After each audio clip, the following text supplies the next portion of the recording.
இங்கே கிரிக்கெட் விளாடுவோம். இங்கே ஃப்ரெண்டு வீடு இருக்குது, ஸோ நம்ம பிக்கப் பண்ணிவிட்டு அதுக்கப்புறம் எங்கள் வீட்டுக்கு வருவோம். இந்த கட்டடம்லாம் தெரியல.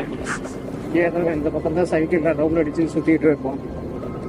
எங்கள் வீட்டில் இருந்து நான் கிளம்பி இங்கே ஒரு ஃப்ரெண்டு இருக்கான், அவனை பிக்கப் பண்ணிட்டு இங்கே அவன் இப்போ குடிமாறி போயிட்டான். இங்கே பிரபலமான ஒரு கோயில், நீப்பு கோயில். நான் வந்து இந்த ஏரியாவில் குடியிருந்தேன். அப்புறம் இங்கேயும் ஃப்ரெண்ட்ஸ் எல்லாம் இருக்காங்க. அங்கே இருக்கிற ஃப்ரெண்ட்ஸ் எல்லாம் இங்கே சேர்ந்து சனி ஞாயிறு வந்து இங்கே கிரிக்கெட் விளாடுவோம். வீடு இல்லாமல் வெறும் காடாக தான் இருக்கும். மழை வந்தால் தண்ணி தேங்கி இருக்கும், வரப்போகிறதுலாம். ஸோ அதெல்லாம் கொஞ்சம் கொஞ்சமாக வீடாக ஆரம்பிச்சது. நாங்களும் விளையாட்ட போனோம், வேறு ஏரியாவுக்கு போனோம். ஸோ அப்படியே எல்லாமே மாறிடுச்சு. ஸோ அது எல்லாமே ஒரு மொமெண்ட் தான். இது எல்லாத்தோட வாழ்க்கையும் எல்லாருக்கும் நடக்கும். ஸோ அந்த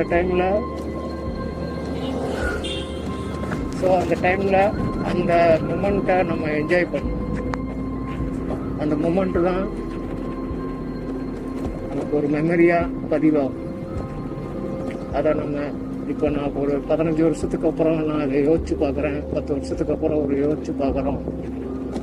அப்படிங்கும்போது இந்த மாதிரியான ஒரு மொமெண்ட் அதுதான் நம்ம கண்ணுக்குள்ள வரும்.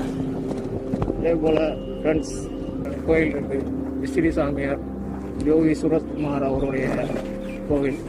இது நமக்கு மட்டும் இல்லை, நமக்கு முன்னால் இருந்தவங்க அப்பா அம்மா தாத்தா பாட்டி எல்லாத்துக்குமே அந்த மாதிரியான ஒரு மொமெண்ட் இருக்கும்.